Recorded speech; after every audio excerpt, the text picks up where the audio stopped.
Mais uma vez, muito feliz de estar conversando com vocês, onde quer que vocês estejam, quero que vocês me recebam. Eu quero passar algum ensinamento, se eu posso passar esse ensinamento para vocês, né? Se vocês querem adquirir isso, também talvez vocês saibam muito mais que eu, mas daí vocês passam para mim, né? Aqui é o seguinte, aquele negócio que eu falei no primeiro capítulo, primeiro episódio nosso, é você passar o que você sabe, você não pode represar, tá? O que eu quero falar hoje é sobre o número 40. O que representa o número 40 na Bíblia? Representa transformação e tempo de preparação. É tão bonito esse tema, é tão interessante, tantas coisas que aconteceram com o número 40, vocês vão ficar meio que extasiados, tá? Eu sou extasiado com todos esses assuntos, tá? Bem, eu sou Hernani Lacerda, Hernani Neto, como queiram, sou engenheiro civil, sou estudioso bíblico e estou querendo passar algum ensinamento, se eu puder fazer isso para vocês, tá? Antes de mais nada, eu quero que vocês se inscrevam no meu canal, no canal Delata. Aliás, não é meu, né? É nosso esse canal, né? É canal de Deus isso aí. É meu, é teu, é de Deus. Curtam o vídeo, estou fazendo agora, e tem um like. Quando vocês derem um like, eu laico. Beleza? É nóis?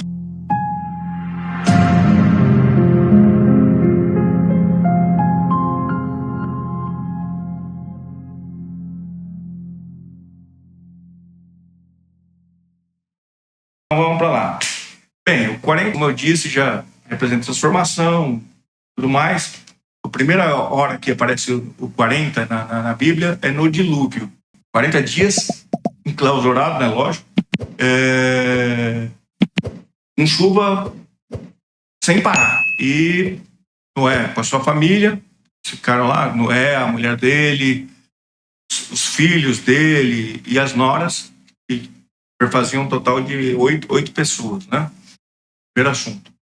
Segundo assunto, passando um pouquinho para frente, Cristo, ele ficou 40 dias no deserto, jejuando.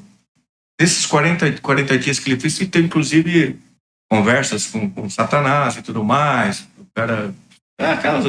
isso eu vou conversar em outro bate-papo nosso. 40 dias também ficou jejuando por 2 vezes Moisés ao levar as tábuas, mandamentos para o povo hebreu.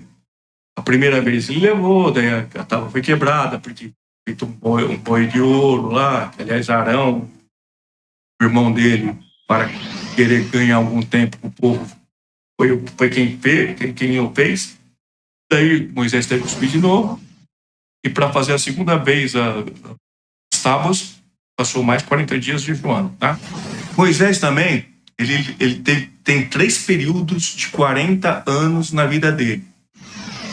40 anos ele ficou no Egito, onde ele nasceu, foi criado lá, depois ele fugiu, por causa que ele tinha matado um guarda egípcio. Daí ele ficou na terra de Midian por 40 anos, onde ele casou, tudo mais.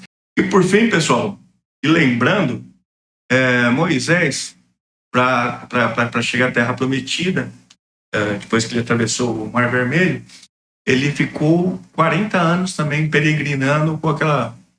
Aliás, um bando de chato, caramba, que só ficava reclamando a vida inteira de Moisés. Você lê a Bíblia, você vai falar assim, nossa, dá uma chinelada na orelha desses hebreus lascados. Hein? Mas, cara, é engraçado que Moisés ficou tão irritado uma hora, ele cutucou com a vara dele a pedra para transformar isso em água. Isso que fez ele não ir para a Terra Prometida. Então é um negócio... Eu não sei como explicar. Para os judeus, ele foi o maior profeta de todos os tempos. Para nós, não. O maior profeta para nós. Na verdade, para mim até também seja Moisés. Por quê? Porque Jesus não é profeta, Jesus é Deus. Então, não vou colocar Jesus como um profeta. A religião islâmica coloca Jesus como um profeta, aliás, que é Issa, né? São os maiores elogios que tem da igreja islâmica para Jesus. Só para vocês entenderem. Tá? Nessa mesma linha, os 3 primeiros reis de Israel foram Saul, Davi e Salomão. Saul governou quantos anos? Vamos tentar acertar? 40. Daí, Davi, ele reinou quantos anos? 40. Salomão, 40. Não é muito interessante isso, cara? Ai. Mas vamos falar um pouquinho mais sobre isso. Bem, primeiro, Saul, antes de Saul ser o rei, era quem tomava conta lá era um juiz, né? O último juiz foi Samuel, que inclusive ungiu Saul como rei, porque era um pedido do povo hebreu para que tivessem rei, porque todos os povos circunvizinhos tinham reis e o povo hebreu não tinha, então eles achavam que a desunião que tinha nos povos era justamente por causa disso. Veio Davi, o que Davi fez? Teve uma transformação, uma renovação de Saul para Davi. Davi o que fez? Ele unificou as 12 tribos, e isso aí virou Israel. O povo de Israel ficou unificado com Davi. E depois disso veio o filho dele, também governou 40 anos, como já disse, Salomão. Salomão governou 40 anos, ele foi o governador mais sábio que teve, o mais rico, o mais próspero, o que você imaginar de governador foi ele. Mas ele não foi o maior dos hebreus. Por quê?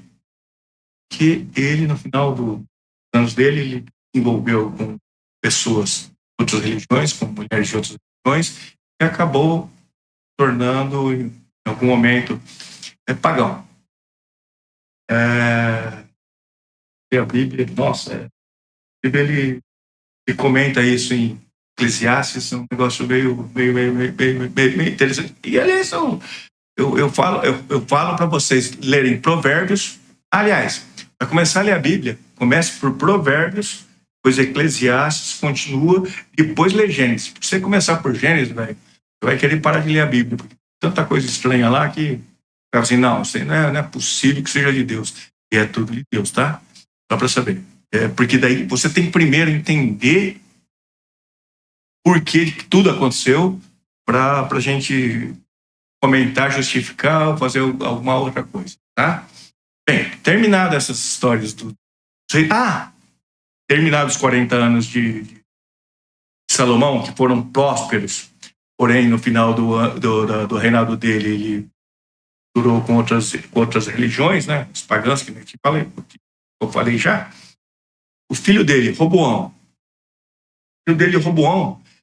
nem no primeiro ano já o reino do Israel foi dividido entre Judá, onde ficou Roboão, com 2 tribos, com duas tribos apenas, né? Porque pensando que houve a divisão novamente de Israel e a tribo de Benjamim, com a capital em Jerusalém, e as outras 10 tribos ficou com Jeroboão, e na verdade ele foi expulso por Salomão, e depois voltou, deu conselhos para o Roboão, que não aceitou, e daí ele dividiu o reinado do Roboão. Teve uma série de brigas aí, mas tudo bem. E a capital do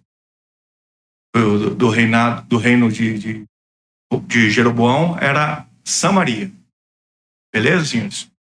Bem, mas o número 40 tem muito mais coisas do número 40 na Bíblia aí, mas eu acho que eu peguei os principais assuntos. Pessoal, muito obrigado por mais uma vez estarem assistindo aí o nosso bate-papo aqui. E, nossa, peço a Deus que abençoe a família de vocês, abençoe tudo que está acontecendo aí em seus lares e tudo mais. E olha, muito obrigado, mas muito obrigado mesmo de vocês estarem assistindo aqui, estarem pontuando, estarem acompanhando o que a gente faz, tá? Isso, na verdade, o que a gente fala, né? Só fala besteira, mas é que eu sei interpretar direito as coisas de Deus. Mas eu vou aprender ainda, estou melhorando, viu? Vocês verem, cada dia eu estou melhorando. Beleza? Obrigado, um beijão no coração de vocês, tá? Tchau, tchau.